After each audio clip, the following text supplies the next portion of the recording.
segment of StraightOutofKC.com is brought to you by... If you're a company out there and you are looking to create a healthy, productive work environment for your employees, please give us a call. Our number is 816-886-9509, or you can check us out at www.squareoneinteriorsllc.com.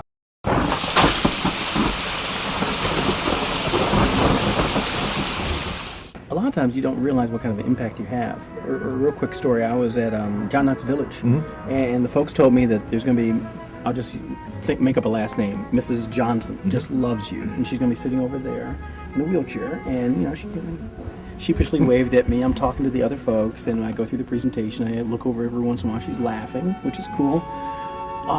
So thank you, goodbye, clap, clap, clap. People are coming up who can get there on their own.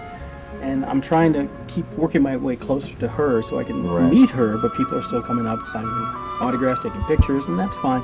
By the time I get to that side of the room, she's gone. So I asked the person who invited me, I know it's not protocol to give out personal numbers and room numbers and that sort of thing, but I'd like to meet her before I left John Knott's. He said, sure, I will take you down to her room. And I come in this room, and it's one of those neat, if you can imagine the stereotypical school marm, where everything's nice and appointed, and there are photographs of every grandkid and kid and the husband who passed away, and their doilies. Google that. Doilies everywhere. Yeah, that's something you don't hear often. No, Google a doily. But anyway, so I'm sitting talking to her, and she's just smiling, and just the most piercing green eyes and beautiful white hair, and she's just talking, and she's telling me about how all the grandkids have moved away and all the kids have moved away, and her husband passed away, and she's here. I said, well, God, you have to be lonely. She says, no, I've got friends. You're one of them. Wow. And to have it come from out of left field at you. It's like a safe falling on you. Yeah, exactly, because I didn't know how to react. But if she felt that, that's what the beauty of this industry is you don't know how you're connecting with someone. You don't know how you're impacting somebody. But for her to feel that Larry, and at that time Lori Everett and Lynn Dawson and Bryan Busby are friends who visit her every day.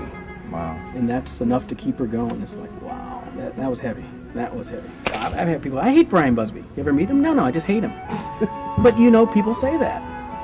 What they mean to say is that's not the person I prefer. Do you still enjoy what you do? There are days I don't, and there are days I do. And I think that's true with anything, but to be able to do what I've wanted to do since that inner city kid in 3rd grade, to be one of only, I think, less than 35 African-American meteorologists on TV in the country. What? There are 35. 35? We could have a national convention in a Motel 6 meeting room. Because there's so few of us, because it is so math heavy. Calc 1, Calc 2, Calc 3, differential equations, vector analysis. And as a rule, either we're not prepared for it, or we're not exposed to it, or we don't want to. And because of that, there are just so few of us. So for me to do what I do, I still enjoy what I do. And I still enjoy the process of trying to make it matter, and trying to educate, and trying to inform. And that's another thing you'll notice. When I do the weather, it's not my forecast. It is the forecast I prepared for you. I view myself as a public servant. And I think that's so important, that you move yourself away from the message, because the message is the most important thing. And I'll tell you, one little seed that was deposited, this was my minister in, what am I saying? It's Cleaver. Before he gives a speech or a sermon, he will say, please remove this preacher from the message so that only the cross is seen. Because he doesn't want people to be hung up on what he's got on or what he's wearing. He wants the message to be the most important thing. And in a lot of ways, when I'm on, especially with severe weather, I don't want you to pay attention to what I got on or what I'm wearing or what my hair looks like. It's the message that's the most important thing. I notice sometimes that when you get into the severe weather thing, you'll have your sleeves rolled up and your tie undone, and because you're working. Yeah, I am. I don't have time to look into a mirror and get all gussied up, because, if there's a tornado on the ground, you don't have that kind of time. I read that you like to do cartoon voices, and that's one of the things you want to do. Absolutely. After you leave the green screen. And and you did something for the American Royal a while back, or you did all the voices for a commercial? Or the bull, the chicken, the pig, and the The horse. Yeah. Okay. And can you give me a little? Do you remember what those sounded like? Gosh, it's been so long. Come on up at the bull. You know The bull was actually low. They had to EQ my voice down because it's really not that low. But the horse kind of talked like this, kind of a little drawl Southern accent, which I patterned and I exaggerated my general manager Wayne Godsey's voice. I don't sound like that. Well, yes, you do to me. So. Okay, fired for that? I was about to say we should edit this out. No, SpongeBob SquarePants. I had to do that voice in order to get my niece potty trained because she loved SpongeBob. So my brother was just nothing would work, and so Katrina called me up and said, put Greg on the phone and said, we were just talking in general as brothers talk. And he said, Kayla she's not using the, and I knew that she liked SpongeBob SquarePants. I said, well, what if SpongeBob taught her how to use the facilities? So she put me on the phone, and next thing you know, Bob, oh, Kayla, I'm so proud of you to use the pooper.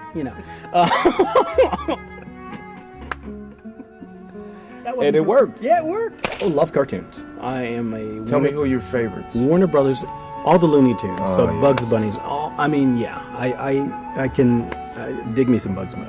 Kill the Wabbit. The Rabbit of Seville. He puts his hand down here and he holds it up there and keeps the glove up there, goes backstage, writes a telegram, gets some earmuffs, delivered like that, comes back out. The guy's turning black and blue. Yes. Never seen that one.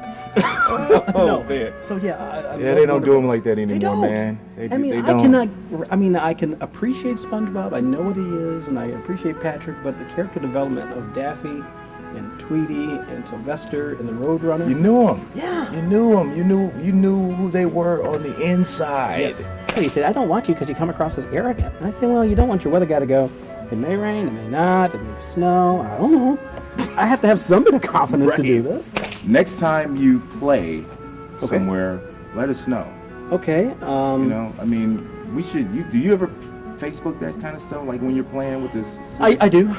Usually I do it the day of, so I need to do it a little ahead of time and get more savvy and put it on my calendar. Right. But the Liberty Symphony and the St. Joe Symphony, I'm doing both their Christmas concerts. Both those groups are doing Beethoven's 9th Symphony in late April or early May, and that's a great piece of music, and I'll be doing both of those. I'll let you know. It is. Let us know. Well, so you got it first here on StraightOuttaKC.com. Bryan Busby, thank you, sir. My pleasure. Appreciate it. You're watching StraightOuttaKC.com.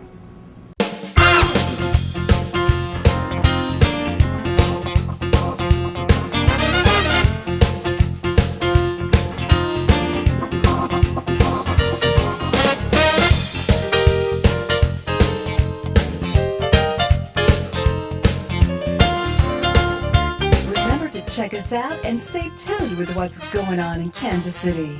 StraightOuttaKC.com is a production of Intrepid Entertainment.